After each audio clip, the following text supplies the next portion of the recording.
يا مصطفى محلى يا مصطفى محلى أنت حبيب الروح روحي العزيزة فداك روحي العزيزة فداك جل الذي سواك يا مصطفى محلى يا مصطفى محلى أنت حبيب الروح روحي العزيزة فداك روحي العزيزة فداك.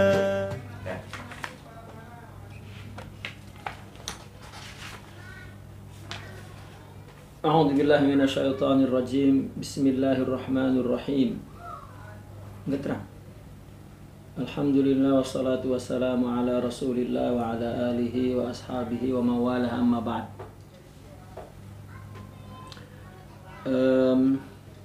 Muslimin muslimat yang berbahagia, alhamdulillah, ikhwan dan akhwat, puji syukur kehadirat Allah Subhanahu wa taala, kita dapat sambung pengajian kitab Haqa'iq Anit Tasawuf.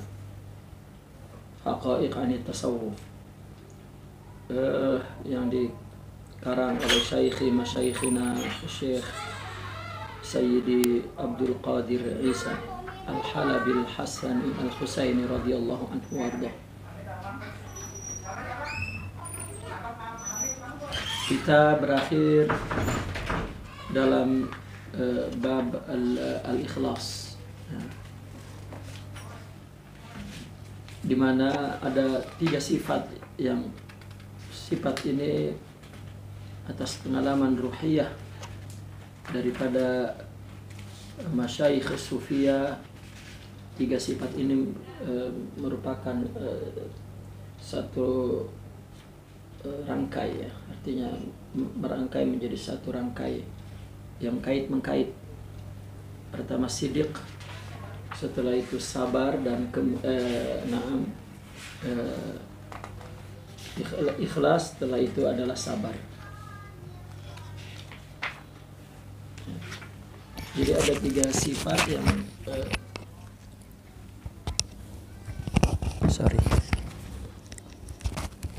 ada 3 sifat yang tidak dapat terpisahkan.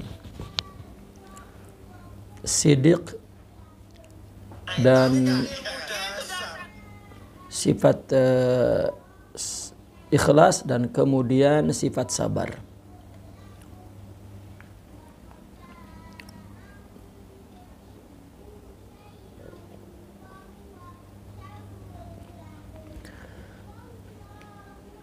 Kita sudah menjelaskan sifat sidiq, begitu juga sifat ikhlas.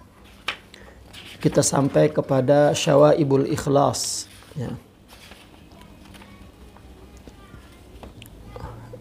Syawaibul ikhlas. Jadi hal-hal yang merusak ikhlas dalam amal seorang salik.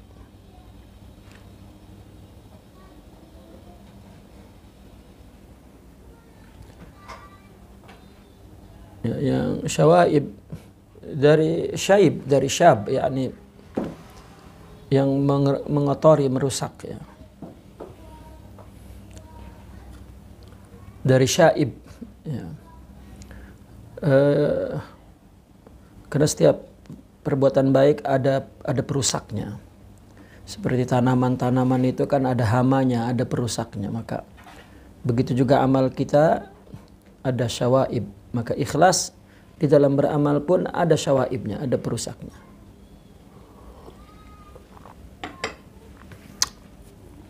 Sebelumnya nih kita berhenti di pertengahan penerangan tentang syawaibul ikhlas, penjelasan tentang syawaibul ikhlas. Bahwa beberapa aib, ya, yang merusak itu terkadang masuk kepada perbuatan atau amal seorang salik, yang mana afat ini, perusak ini mengotori, merusak ikhlas.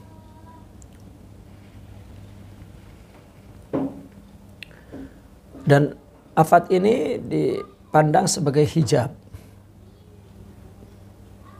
yang menghambat perjalanan salik kepada Allah Subhanahu wa taala. Oleh karena itu perlu disinggung ya di dalam kitab ini oleh Syekh Abdul Qadir Isa, dan perlu diperingatkan para salikin itu dari bahaya perusak ikhlas ini.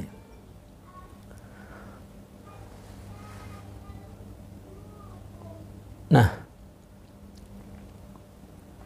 sekaligus juga dijelaskan oleh beliau cara untuk melepaskan diri daripada perusak ikhlas ini, agar betul-betul amal itu murni adalah untuk Allah Subhanahu wa taala.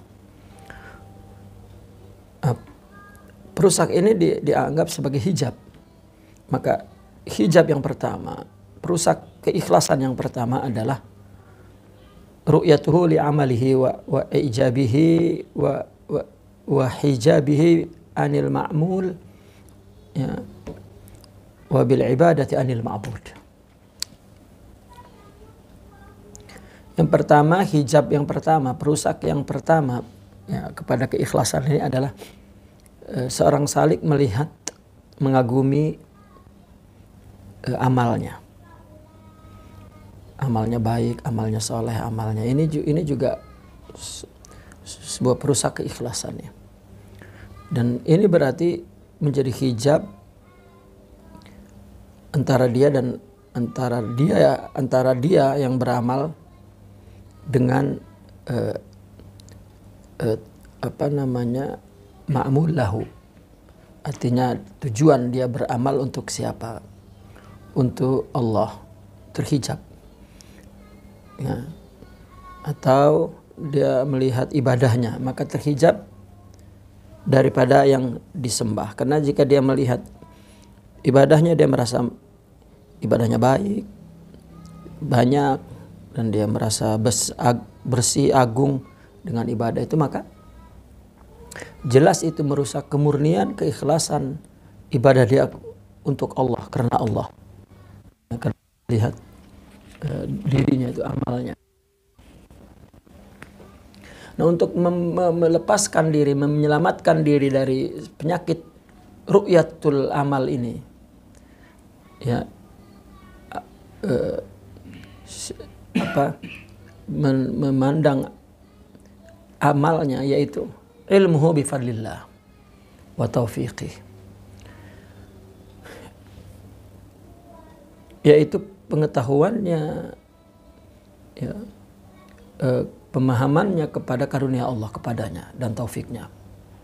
Artinya bahwa amal itu ciptaan Allah, ya, bahkan dia dan amalnya ciptaan Allah. Jadi ketika dia dapat beramal, itu anugerah dari Allah, taufik. Itu Allah yang menciptakan, Allah karuniakan dia. Bagaimana dia memandang bahwa dia menciptakan amal sehingga dia membanggakan amal. Ya, maka itu menjadi hijab. Itu yang membuat keikhlasan, kemurnian ibadah dia karena Allah itu ternodai.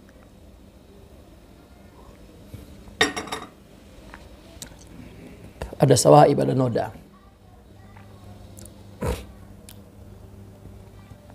Maka Allah berfirman, wallahu khalaqakum wa ma ta'malun. Allah menciptakan kamu dan amal kamu. Nah, maka kita dengan amal itu hanya nisbat kasab saja. Ya, adapun Allah nisbah penciptaannya, taufiknya, anugerahnya itu dari Allah Subhanahu wa taala. Kalau kita kasab, ya, kalau kita hanya kasb saja.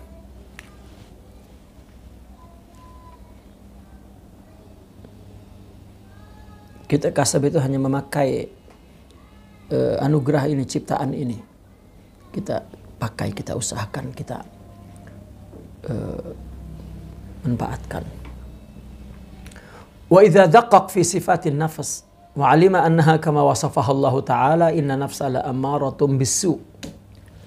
Kalau kita betul-betul memahami secara detil, secara teliti tentang sifat nafsu dan mengetahui bahwa nafsu itu sebagaimana yang Allah sifatkan dalam Al-Quran, ammaratum bisu.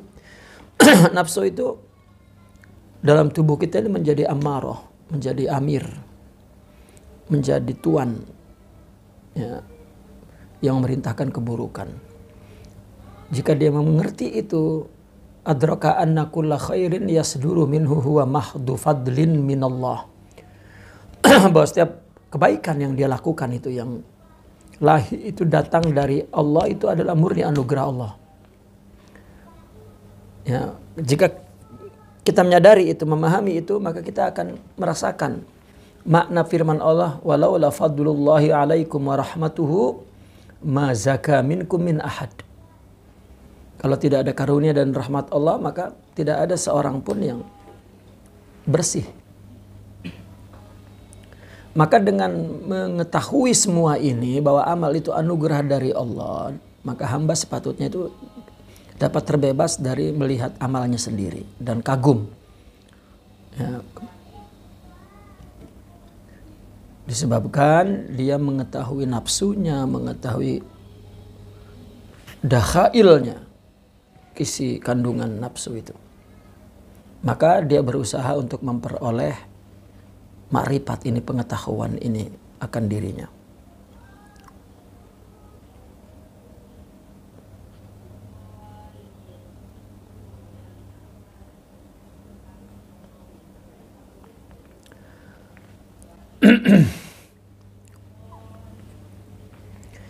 Maka itu hijab yang pertama. Hijab yang kedua,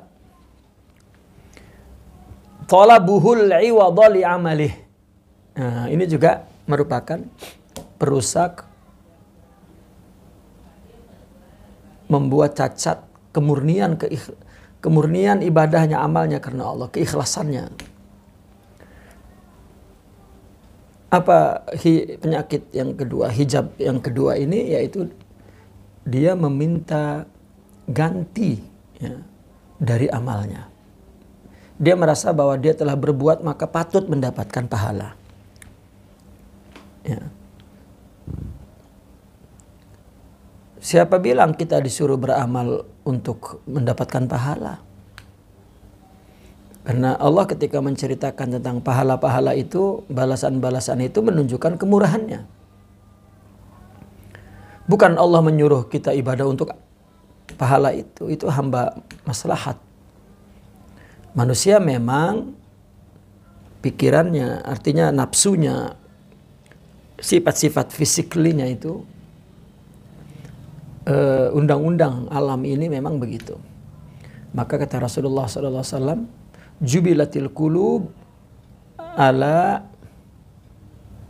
hubbi man ahsana ilaiha. Si karakter kulub di sini adalah nafsu, ya, diri. Ya. Bahwa diri manusia mempunyai karakter di dalam jiwanya itu, suka kepada siapapun yang berbuat baik kepadanya.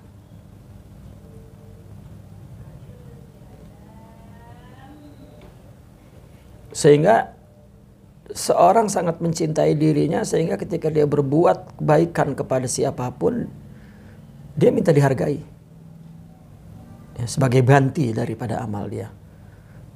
Maka lihat kebanyakan manusia ketika dia berbuat tidak dihargai, dia tidak mau berbuat lagi. Karena dia merasa bahwa untuk apa saya berbuat tidak dihargai. Itu tanda bahwa dia melakukannya tidak punya sifat ikhlas.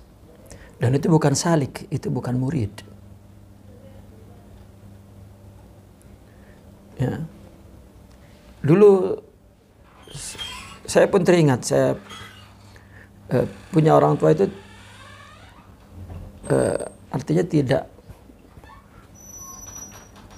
pernah melihat, atau kadang kan melihat sebelah mata akan kebaikan yang dicapai oleh anaknya. Seolah-olah dia tidak tahu. Dulu kita mengira bahwa orang tua tidak mengerti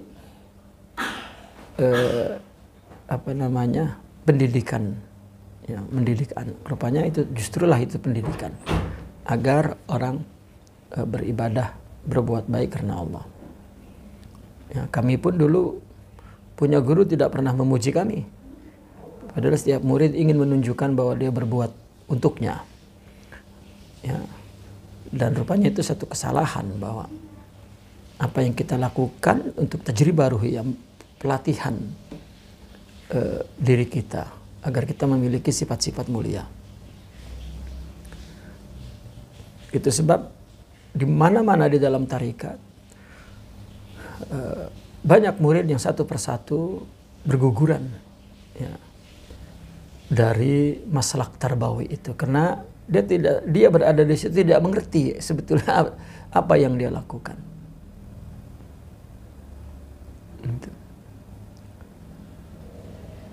Dia menyamakan hubungan tarbawiyah itu seperti hubungan manusia secara umum, dengan hitung-hitungan materi, hitung-hitungan harga diri dalam harga umum, katakan, bukan hubungan tarbawiyah, hubungan bahwa kita berada di ring latihan untuk takwin, membangun, membina syakhsiyah.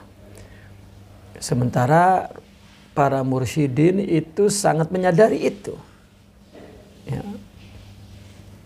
Buktinya dia meninggalkan semua kesenangan hidupnya, semua waktu rehatnya, waktu bersama keluarganya, waktu dan lain sebagainya, berkhidmat di dunia tarbiyah. Ya, kalau secara logik kita manusia ya didominasi oleh sifat-sifat indrawi, sifat-sifat psikologi, emosional. Sering kita gunakan hidup ini, kita habiskan untuk memenuhi tuntutan itu. Senang-senang apa. Ya. Sementara mereka selalu berada dalam ruangan-ruangan yang serius. Itu. Yang tampil dengan sikap rohaninya, sikap ilmiahnya. Ya. Betul-betul dilakukan lillahi ta'ala. Tidak ada bayaran apa-apa, tidak ada kontrak apa-apa, dan dia lakukan semata-mata atas izin dan wa'ad, ya, janji kepada Allah Subhanahu wa taala melalui silsilah tarbawiyah. Ini satu fakta ya, bahwa kita dididik di dalam tasawuf itu untuk beramal tidak minta ganti. Gantinya adalah bangunan wilayatullah. Kalau wilayah kita artikan negara itu, ya, kekuasaan, artinya kekuasaan Allah Subhanahu taala dalam diri kita, sehingga kita menjadi wali, penguasa dalam arti, memang kalau penguasa maknanya wali, bukan wali. Artinya dia mampu mengendalikan, mengontrol hidupnya, dirinya. Wal iwad imma an yakuna fid dunya aw fil akhirah. Nah, ganti amal ini boleh jadi ada di dunia atau di akhirat. Ya, dia minta itu. Saya sudah sholat, saya sudah haji, saya sudah puasa, saya sudah zakat. Sering para ulama mengiming-iming orang berzakat untuk mendapatkan ganti. Itu jelas bukan pendidikan yang betul terhadap umat. Seolah-olah kelihatannya seperti membuka jalan untuk beribadah kepada Allah. Tetapi tidak. Itu tetap beribadah menyembah harta. Karena dia iming-imingkan. Ayat Al-Quran yang mengatakan apabila berbuat ini Allah akan balas ini, itu dihitung seperti matematik. Kalau kamu memberikan ini satu mendapatkan 70, maka kalau 2 jadi berapa ini? Justru jangankan dalam segi tasawuf, ya, dalam logika agama pun itu tidak benar, salah. Itu bukan mendidik, malah merusak. Merusak agama, merusak jiwa. Itu sebab perusak agama itu bukan orang-orang yang bodoh ya. Bukan orang-orang yang sedang maksiat. Itu mereka sedang merusak dirinya. Orang perusak agama ini adalah orang-orang yang setengah-setengah memahaminya dalam agama. Ya, sehingga apa yang dia katakan seolah-olah benar, padahal salah. Orang-orang sufi dengan konsepnya untuk mengajak orang beribadah murni karena Allah. Sehingga mereka memberikan statement bahwa ibadah jangan kena surga dan neraka. Sehingga ini juga mengundang kontroversi ya. Orang-orang yang sempit berpikirnya mengatakan orang sufi menolak anugerah Allah. Ya, itu dia orang-orang yang mustajil ya, orang-orang yang terburu-buru menghukumi tanpa melihat dengan detail, dengan teliti, pelan-pelan apa sebetulnya yang dimaksud oleh para aulia itu. Adapun amal ladzi yakunu fid dunya yang ada di buhu syahawatil mutanawwi'ah. Berbagai macam keinginan syahwat. Di antaranya syahwatus sum'ah was suhrah. Syahwat ingin didengar, ingin populer. Ya. Wa hubbuz zuhur, dan suka tampil beda, zuhur muncul gitu. Ya, dan lain-lain ini juga merupakan tuntutan daripada amalnya. Ya, orang jadi ustadz ingin dikenal, ibadah ingin dikenal. Ya, itu sebab itu akan merusak kemurniannya. Wa kadzalika talabuhu lil ahwali wal maqamati wal mukasyafati wal ma'arif. Ya, ada yang lebih dalam lagi bahwa dia ibadah ya, ahwal, suasana hati, ya, kasyaf dan ma'rifat. Itu anugerah sama. Seperti mana surga, katakanlah itu balasan dari kemurahan Allah. Ya, nikmat untuk fisik. Surga, istana, di dalamnya bidadari, buah-buah dan lain sebagainya. Lalu ya, ada balasan untuk rohani, yaitu ahwal, suasana batin, maqamat, sifat-sifat karakter, spirit ya, dari rohani. Kemudian kasyaf, ya, ketersingkapan hakikat kehidupan ini. Wal ma'rifat, itu anugerah semua. Nah, di mata Allah ya sama dengan Allah memberikan harta, tahta, sama saja. Gitu.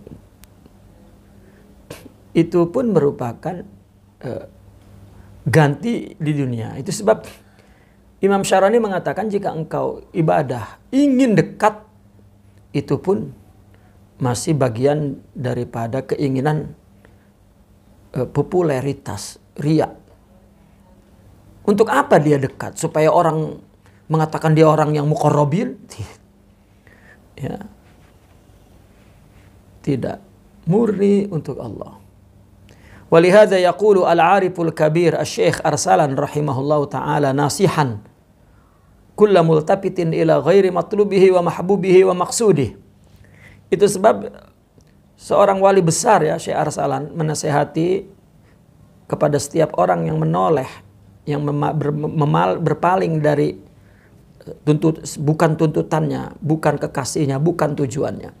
Kita ibadah itu yang kita matlub Allah. Allahumma matlubi, maksudi, mahbubi, maksudi. Nah, dinasihati untuk orang yang berpaling dari itu semua. Ya asir syahawat wal ibadat, ya asir al maqamat wal mukasyafat, anta maghrur. Wahai tawanan syahwat, tawanan ibadah, tawanan maqamat, tawanan kasyaf, kamu tertipu. Tidak ada orang masuk tarekat lalu dia ya menanda-nandai dirinya, saya sudah maqam apa nih? Wah, ini kalau sudah zikir khopi ini dia akan naik tingkat ini. Tidak, itu tulisan untuk menceritakan secara ilmiah. Ya. sebenarnya yang sebenarnya zikir itu ingat kepada Allah. Nggak ada di lataif ini, latifah itu tidak ada. Itu teori pendidikan. Mungkin meskipun itu memang ada di dalam tarekat Qadariyah atau Naqsabandiyah, ya, yang sering diungkap-ungkapkan oleh seorang mursyid di zaman tertentu. Mungkin mursyid lain sudah tidak menggunakan kaidah itu ketika orang-orang pengikutnya telah terpaku berhenti di teori itu. Seperti misalnya zikir dipusatkan di pikiran lalu ditarik dari perut ke pikiran lalu dipukulkan. Ya, itu sebuah teori belaka. Sehingga orang bertumpu dan ingin menjadikan ini tujuan. Ya, akhirnya orang membuat teorinya secara metafisik. Berarti ada aliran elektrik mungkin dari pusat ini ke pikiran, maka diteliti. Bagaimana kalau kita buat seperti itu? Apakah akan makrifat? Bukan. Ya. Kalau kita sudah melakukan konsentrasi fisik, kemudian metanya di meta, kan ada fisik, ada metafisik, ada gaib. Jadi metafisik itu alam malakut lah katakan. Artinya, tapi kalau masih ada elemennya di dalam tubuh ini masih fisik, meskipun dikatakan meta.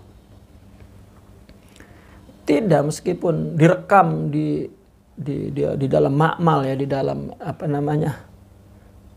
laboratorium, bahwa bagaimana perjalanan listrik dalam tubuh ini, ya, tetap bukan itu. Karena tasawuf itu bagaimana memusatkan tujuan hidup ini, di mana di dalamnya ibadah dan segala perbuatan baik lillah. Ya. Ungkapan ringkasnya, jika engkau menjadi hambaku, aku akan menjadi Tuhanku, itu maksudnya. Raditu billahi robba, kun abdan lillah. Itu. Jadi orang yang menggunakan zikir napas dengan tarik sana turun sini, ya. Ya. Bahkan ada yang lebih halus yang dikatakan, ya, kamu beribadah, berwirid, berzikir untuk takarrub, itu pun alamat yang salah, orientasi yang salah, lillah sahaja. Ya. Wa inna makana asiruha li annaha min jumlatil aghyar wa min alamil khalaq. Kenapa dikatakan dia tawanannya? Hanyalah karena semua itu adalah termasuk golongan aghyar, bukan Allah. Dan min alamil khalqit, termasuk alam makhluk. Apa yang Allah beri bukan Allah.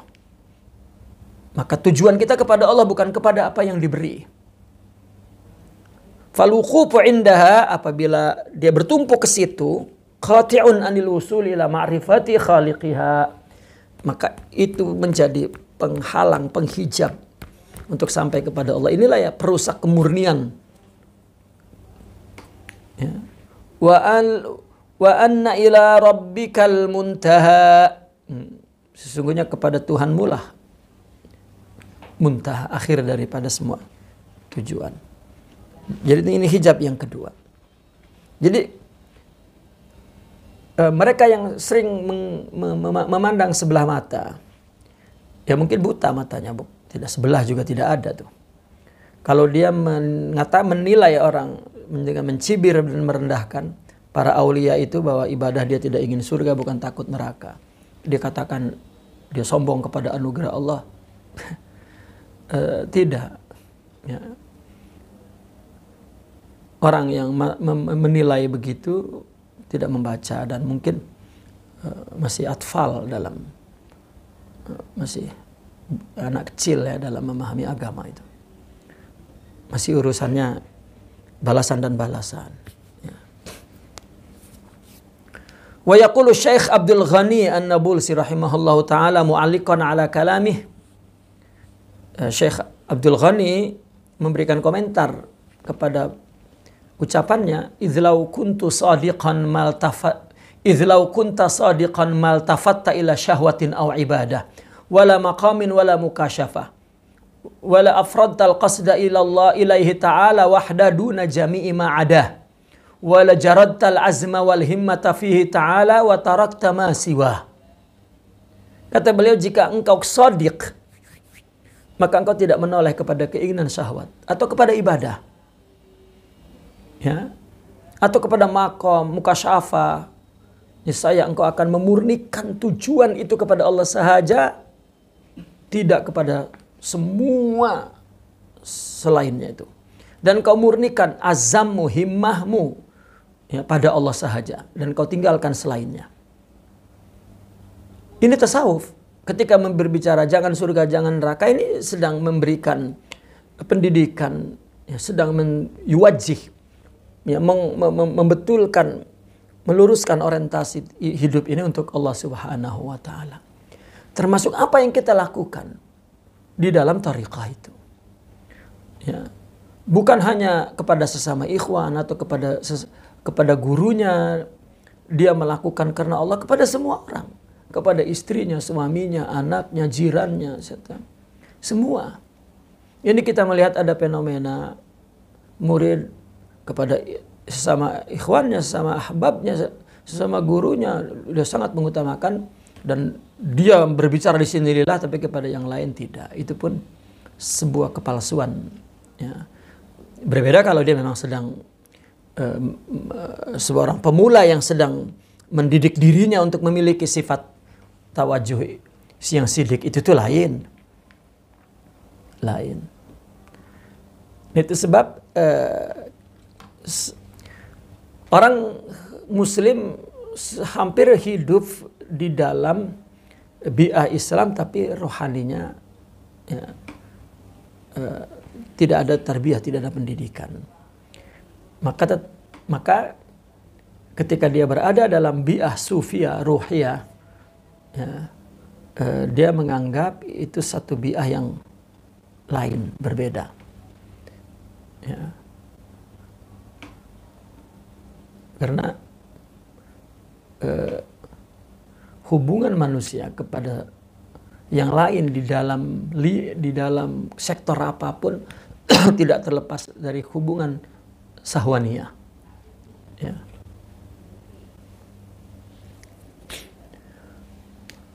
Summa qala wa naqala Ibnu Athaillah Sakandari fi Tanwir fi Isqati Tadbir. Imam Ibn Athaillah, ya,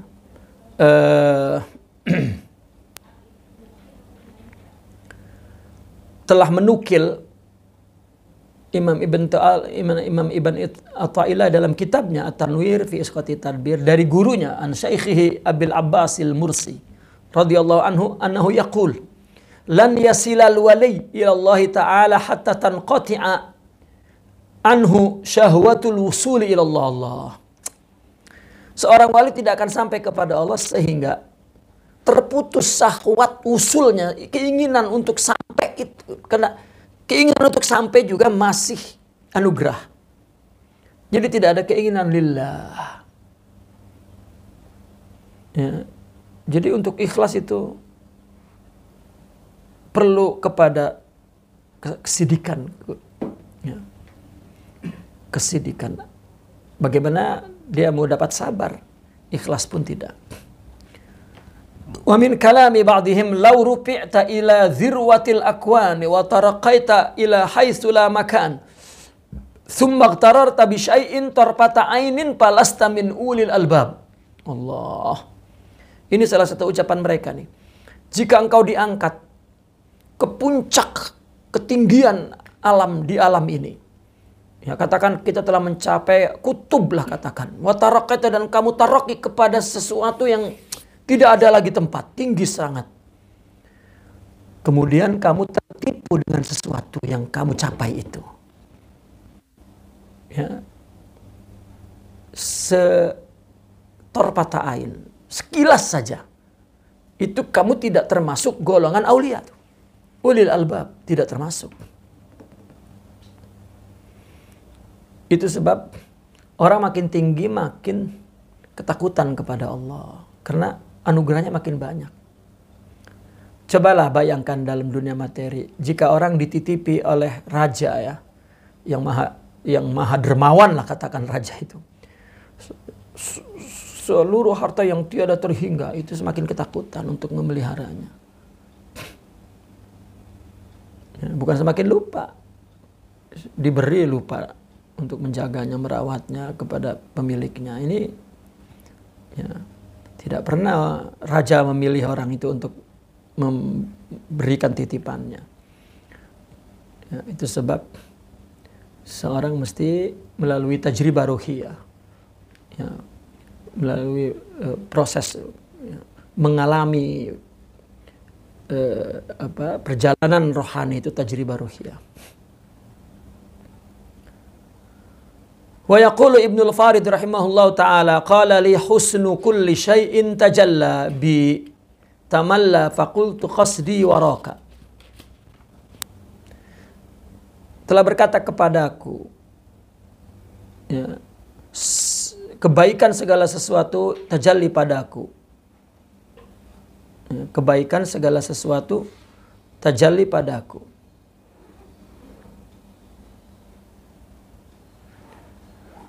Kemudian tamalla yang telah tamallabi telah memenuhiku barangkali begitu ya. Atau malal ini mungkin tamalla, yang menjadi jenuh. Faqultu, maka aku berkata, qasdi waraka. Tujuanku ada di belakangmu. Ya. Kata Ibnu al-Farid, segala keindahan yang muncul kepadaku itu berkata, tengoklah, ya, berpalinglah kepadaku. Maka aku menjawab, tidak. Engkau bukan tujuanku ada di belakangmu, artinya Allah. Itu pemberian, terus masih lagi.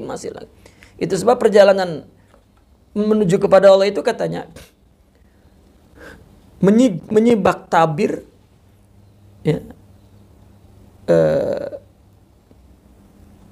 yang tidak pernah berhenti. Dibuka tabir, ada tabir lagi, disingkap lagi, tabir lagi, disingkap lagi. Itu yukhrijuhum minaz-zulumati ila nur, terus sampai kepada ila ma la nihayatalah. Dalam konteks kehidupan ini tidak ada tepinya. Selama masih hidup ini tidak ada tepinya, karena semua hidup itu pemberian Allah terus. Bila sudah sampai kepada akhirat baru, di sana tidak ada hijab. Maka apa yang ada di dunia ini semuanya uluran hijabnya yang menghalangi Allah. Jangan pernah berada itu. Falil iltifatu ila husnil mukawwanati wal makhluqati wal wuqufu indaha iqtirarun wa inqita'. Berpaling kepada indahnya alam semesta dan ciptaan ini dan bertumpu di situ, berhenti di situ, itu adalah tipu daya dan keterputusan kepada Allah. Maka dalam perjalanan menuju kepada Allah tidak boleh ada bertanya sampai bila. Ila ma la nihayatalah. Ila ma la nihayatalah. Wa yaqulu ba'duhum nasihan liman hadza haluh. Sebagian mereka berkata menasihati orang yang kondisinya seperti ini. Wa mahma tara kullal maratib tujtala alaika fahul anha an misliha hulna.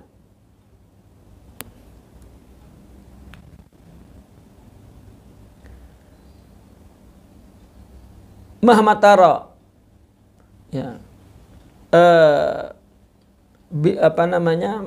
mahma tara kullal maratib tujtala alaika. Maka ketika kamu melihat segala martabat yang tajalli kepadamu, maka tinggalkanlah, ya, karena kita akan diturunkan dari yang serupa dengan itu, terus seperti itu. Fahul anha fa'an misliha khulna. Ya. Kapanpun Anda melihat martabat demi martabat, maqamat demi maqamat yang tujtala alaik, yang ditajalikan kepadamu, maka fahulla anha. Wa yaqulu Ibn Atha'illahi rahimahullah ta'ala, ma aradat himmatus salik an taqifa indama kushifa laha illa nadat hawatiful haqiqah allazi tatlubu amamak. Himmah seorang salik, ya, tidaklah himmah seorang salik ingin berhenti ketika dia disingkapkan, ya,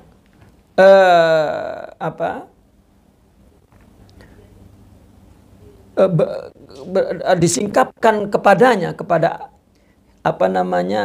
himmah yang disingkapkan kepadanya itu, melainkan ada seruan dari bisikan yang hakiki yang kamu cari di depanmu. Ya, artinya kalau seolah-olah pemberian itu ada di samping ini. Ya.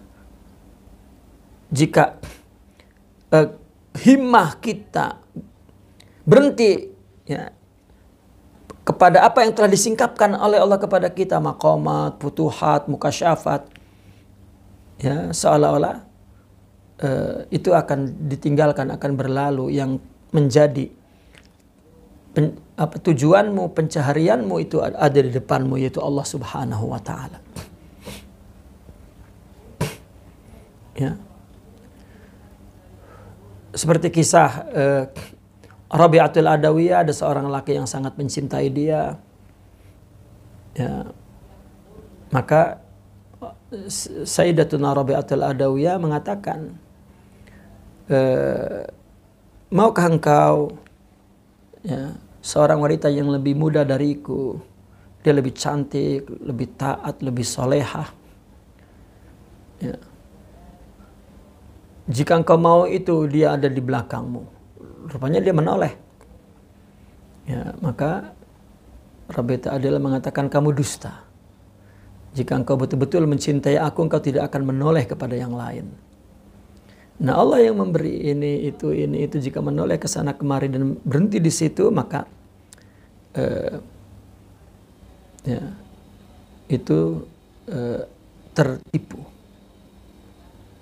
Ya, berarti engkau bukan murni ikhlas karena Allah Subhanahu wa ta'ala. Wa talabul 'abdi li hadhil maqamat wa ghairiha syahwatun khafiyah. Nah, keinginan hamba kepada maqamat-maqamat ini dan lain-lainnya itu adalah syahwat yang tersembunyi. Wa dzalika imma an yanalaha fayatma'inna ilaiha wa yuhjab biha anil maqsud. Demikian itu boleh jadi ia mencapainya, kemudian dia tentram di situ. Ya, dan terhijab tentunya dengan anugerah itu daripada tujuannya. Wa imma alla yanalaha, atau tidak mendapatkannya, inda masara ilaiha, ketika berjalan kepadanya, illa annahu ja'alaha ghayah. Ya, melainkan karena dia menjadikan itu tujuan. Mungkin gak dapat karena itu tujuannya. Wallaha ta'ala wasilah. Ya. Dan menjadikan Allah sebagai wasilah. Sudah, nggak dapat. Karena tidak ada selain Allah. Fayajtahid li tahsiliha fala yasil, dia berusaha untuk mencapainya, tidak mencapai. Fayaftaru azmuhu, maka lemahlah azamnya. Wa yaqnatu wa yai'as, putus asa. Wa inda idzin, ketika itu yarji'ul qahqara. Ya, ketika itu maka dia mundur, tunggang langgang ke belakang.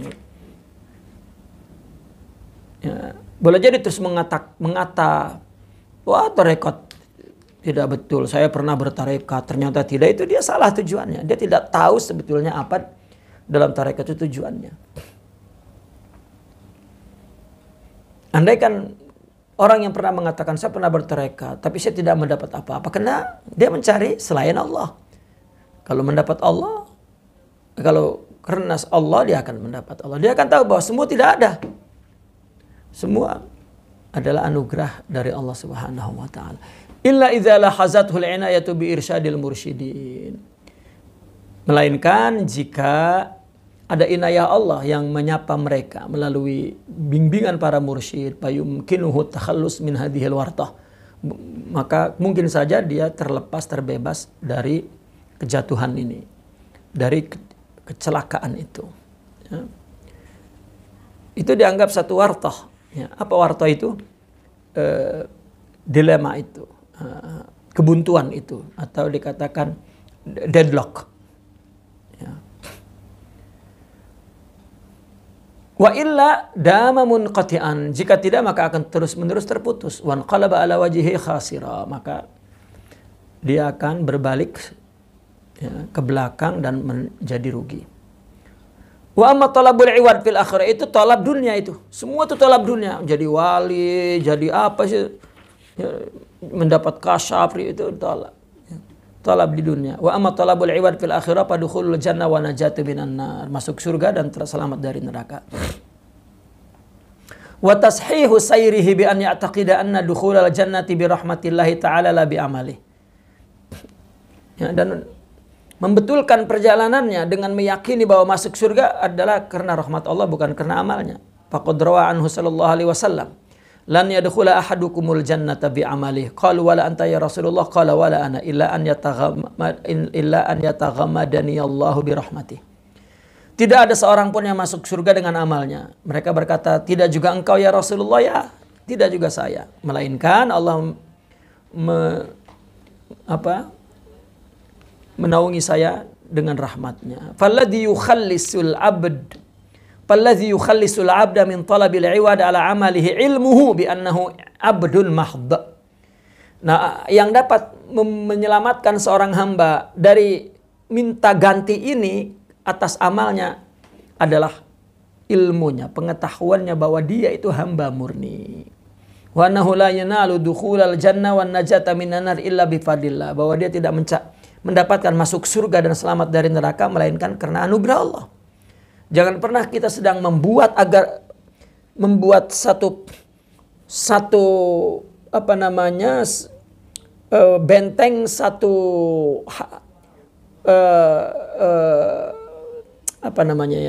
satu benteng, satu pelindung ya untuk dari neraka. Kita sedang buat, jangan. Ibadah murni untuk Allah, maka karunia dan rahmat Allah ya, akan turun kepada kita. Dan itulah yang diajarkan dalam tasawuf. Maka jika orang sufi mengamalkan zikirnya dan beribadah dan lain sebagainya untuk mendapatkan kesatriaan, kemanjuran dan keanehan, tidak. Itu sama sekali tidak ada hubungannya dengan tasawuf. Tidak ada. Ya. Wal abdu la yamliku ma'a sayyidihi syai'a. Seorang hamba tidak memiliki ya, sedikit pun sesuatu pun di samping Tuhannya, tidak. Idz ibadatuhu lillahi ta'ala li mahdil ubudiyah. Ibadahnya itu murni persembahan. Fama yanaluhu minal ajri was thawab tafaddulun wa ihsanun minallahi ta'ala fid dunya wal akhirah. Ya. Maka apa yang diperolehnya berupa pahala dan balasan, karunia dan kebaikan dari Allah di dunia dan di akhirat. Wa kadzalika taufiquhu bil ibadah. Tangannya kepada hambanya agar dia boleh dapat melakukan ibadah itu pun anugerah Allah. Bukan cucunya wali, saya keturunan jahil.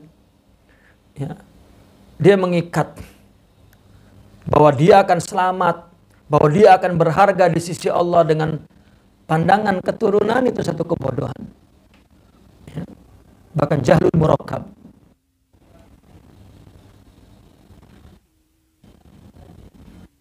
Ma syahida hadza jumlatin ala yusari'u fi syukrillah hadhihi ni'am 'inda idzin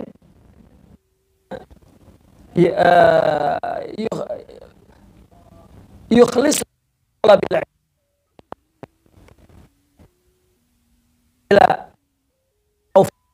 adalah sejumlah nikmat. Taufik, dia dapat hidayah, sejumlah nikmat Allah, maka dia bersyukur kepada nikmat itu ketika dia bebas, selamat daripada atau perusak berupa meminta ganti dari amalnya. Dari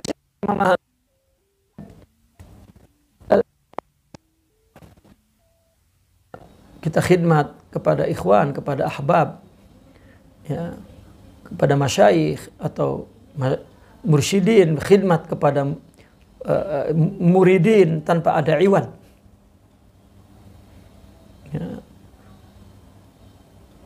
Semuanya adalah sama-sama bersimpuh di depan keagungan Allah agar memiliki kerohanian. Itu saja. Kerohanian pun ini istilah mesti ditanda kutip nih. Ya. Itu sama dengan kasyaf gitu. Memang dalam kitab tarekatnya menceritakannya seperti itu. Itu adalah cerita ilmiah itulah. Ya, orang tertipunya di situ. Teori zikir, gerak zikir, suara zikir, apa semua itu teori. Ya.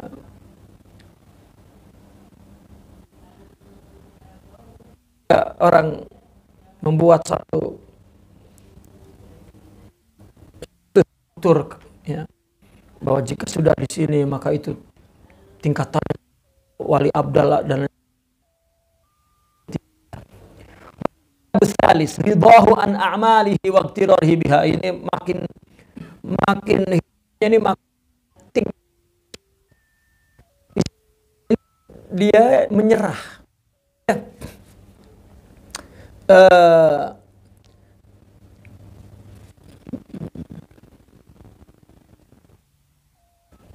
Merasa ridha, ya, ridahu, ya, amalnya dan berdaya dengan amalnya. Buat syai'ain. Ya. Dia berdaya dengan amalnya dan dia merasa gitu.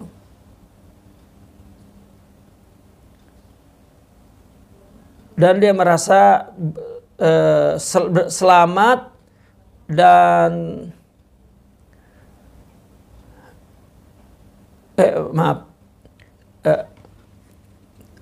merasa selamat dan merasa tertolong dari ridho kepada amal. Itu ada dua.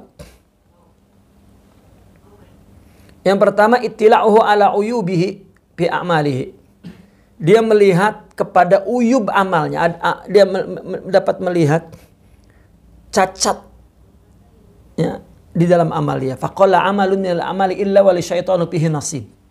Sedikit, ya, amal daripada amal melainkan setan ada bagiannya di situ. Wali nafsu fi hadz. Nafsu juga punya jatah. Kita beramal, setan mesti ingin mendapat bagiannya. Nafsu juga ingin mendapat jatahnya itu. Ya. Ini agar kita selamat wa takhlisu dan menyelamatkannya, wa inqadhu dan menolongnya maksudnya, ya. Dari ridho kepada amalnya itu ada dua. Pertama, dia melihat aib di dalam amalnya.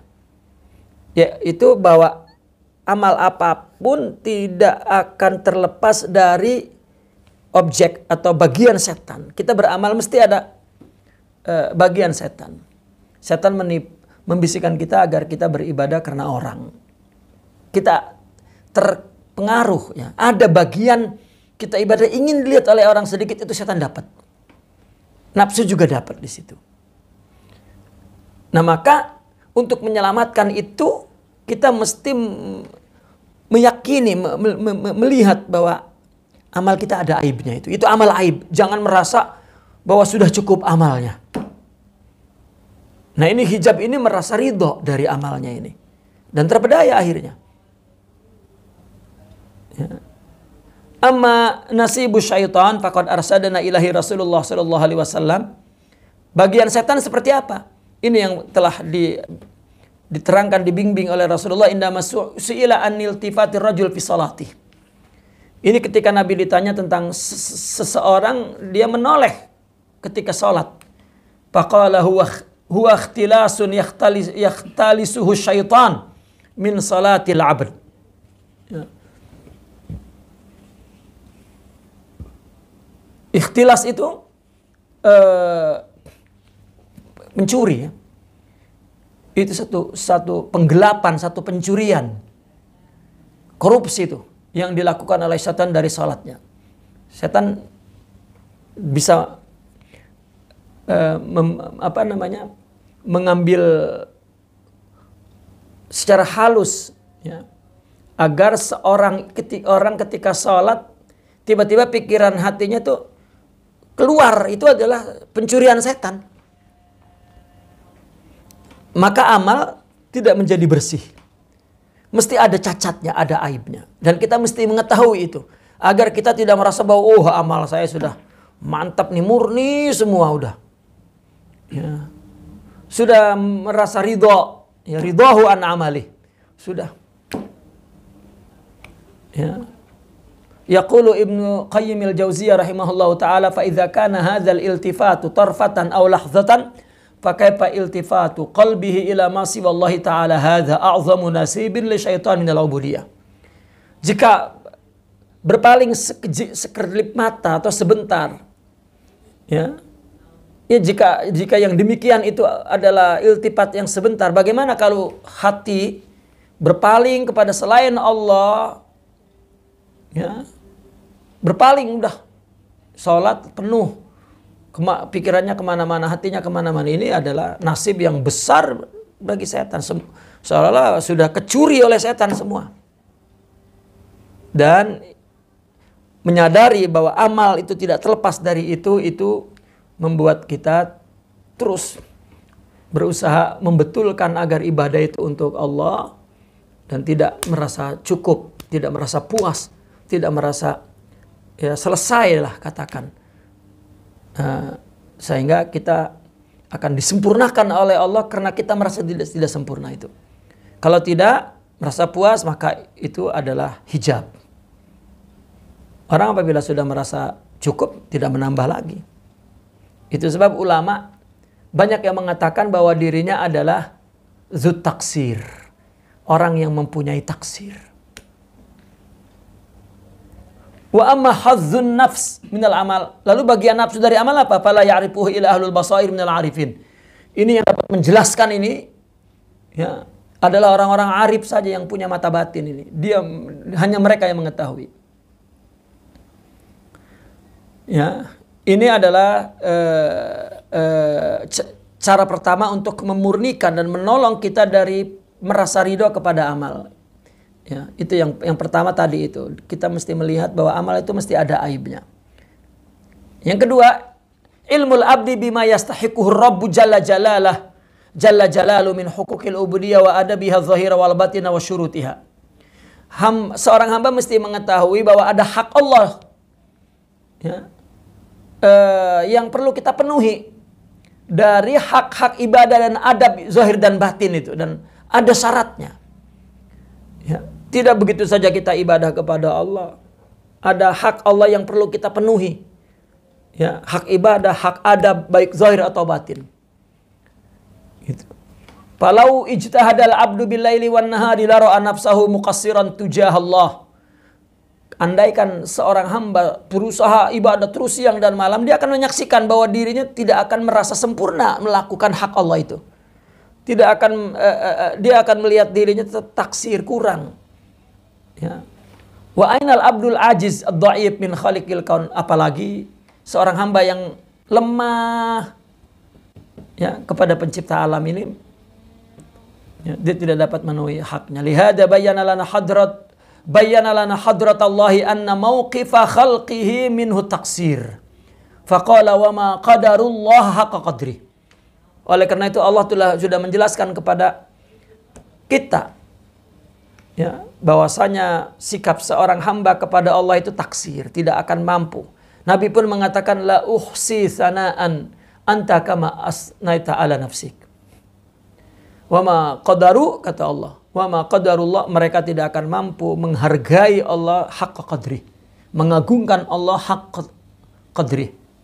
Nah, inilah hijab yang kedua nih, ya, yang menghalangi kita dari apa? Dari memurnikan ibadah. Karena Allah, untuk Allah itu ada hijab yang merusak, mengotori amal. Ya, pertama adalah melihat amalnya, kagum kepada amalnya. Kedua, anti dari amalnya. Dan ketiga, merasa bahwa amalnya sudah oke. Sehingga dia tidak melihat cacatnya lagi. Itu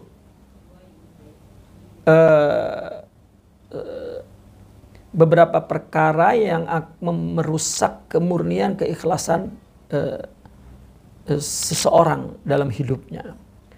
Al-khulasah, ringkasnya, innal ikhlasa tasfiyatul amali minal ilali wasyawaib. Maka ringkasnya bahwasanya ikhlas itu pembersihan amal dari segala penyakit dan segala kecacatan. Sawaun akana masdaru bil khalq. Baik yang menjadi sumbernya, ya, sumber penyakit dan kecacatan itu adalah bergantung kepada makhluk. Katalabi madhihim wa ta'zimihim wal harabi min zamihim. Seperti mencari pujian orang, penghormatan, pengagungan orang, dan lari dari celaan orang.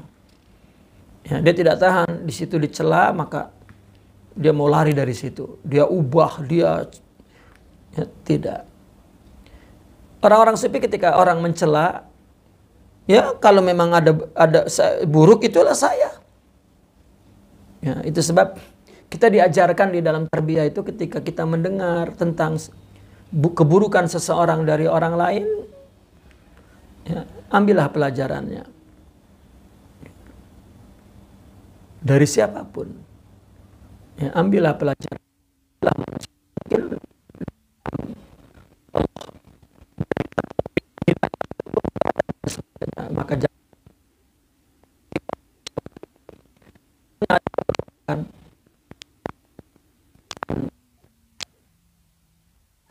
dari Allah tentang Allah, ya, untuk Allah. Pernah melihat ada selain Allah Subhanahu wa taala. Semuanya pelajaran bagi kita. Karena masdaruha atau sumbernya bil amal. Ya, bergantung amalnya. Seperti mencari ganti dan fa inna ahlal himamil aliyinahum lillah. Ya, golongan ahli himmah yang mereka murni hatinya mendengar seruan Allah, fafirru ilallah, yang dia rasakan, dia alami, Allah jangan lari. Tajab lihati fil haq, merespon dengan panggilan mulabbian. Ada yang nasa kullahum wara'i wa ji'tu ilaik. Aku tinggalkan semua manusia di belakangku dan aku pergi menuju. Baiklah muslimin dan muslimat, ikhlas. Karena sebelumnya terangkan bahwa ada 3 rangkai sifat yang menjadi apabila sidik akan melahirkan ikhlas, apabila ikhlas akan melahirkan kesabaran. Insyaallah